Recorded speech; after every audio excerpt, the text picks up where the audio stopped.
Recently, Dr. Christina Stasia, a cultural studies scholar at the University of Alberta, has been very outspoken about Men's Rights Edmonton's postering campaigns. On her Twitter account, she keeps calling us cowards for not showing our faces.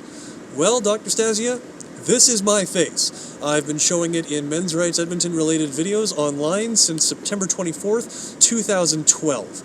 I also have shown my face at 3 feminist events in Churchill Square.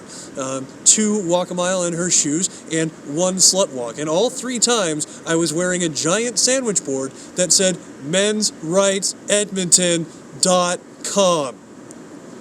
Other members of our group who have shown their faces include Karen Strawn, Terry Hubensky, and Tom Maddie.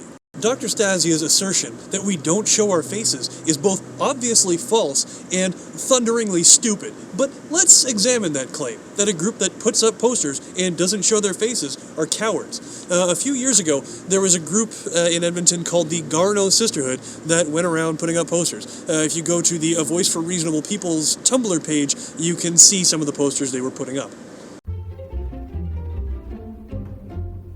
No one from the Garneau Sisterhood has ever come forward and publicly shown their faces and taken responsibility for their postering.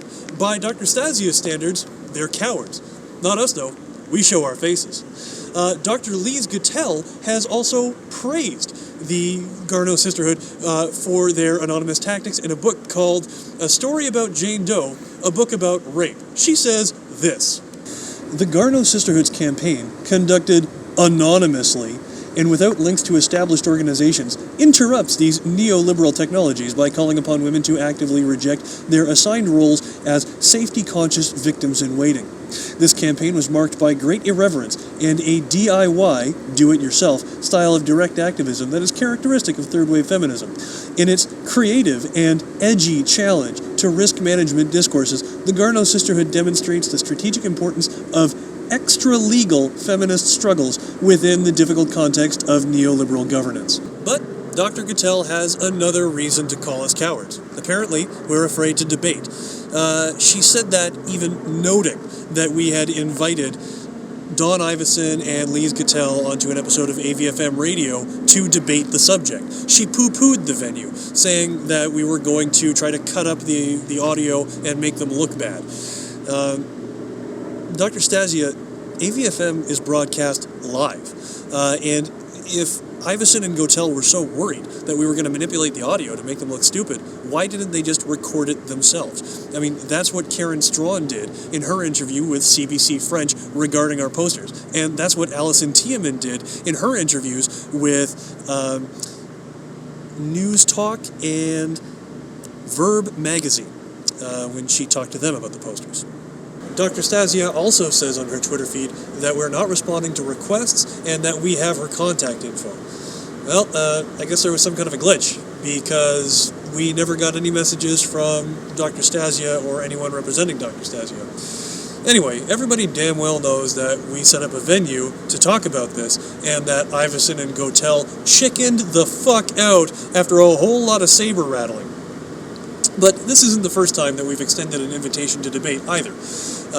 On November 19th in 2012, Karen and I made a video inviting the Edmonton Men's Circle, Feminist Edmonton, and A Voice for Reasonable People to come and debate us. The reasonable people declined, and they said that it would just be feeding the trolls if they were to engage us in debate.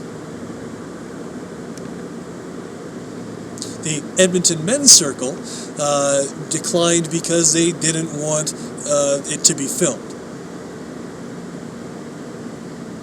Just to remind everyone, by Dr. Christina Stasia's standards, if you're not willing to debate or show your face, that makes you a coward. Now, about her allegations that we have her contact info and are unwilling to respond. Like I said, maybe there was some kind of glitch, I don't know. But I have a plan to make sure that no glitch gets in the way of her seeing this video. And here's the plan. Down in the low bar, I've got a link to her Twitter feed. Now, if you're a men's rights activist and you're not terribly pleased that she's been going around saying that Men's Rights Edmonton are cowards, I would like it if each and every one of you would take this video and put it on her Twitter account. Again, Twitter account, not email, because spamming her email address would be totally not cool. Spamming her Twitter account, however, would be fucking hilarious, because everybody gets to see it. Eric Duckman, mensrightsedmonton.com.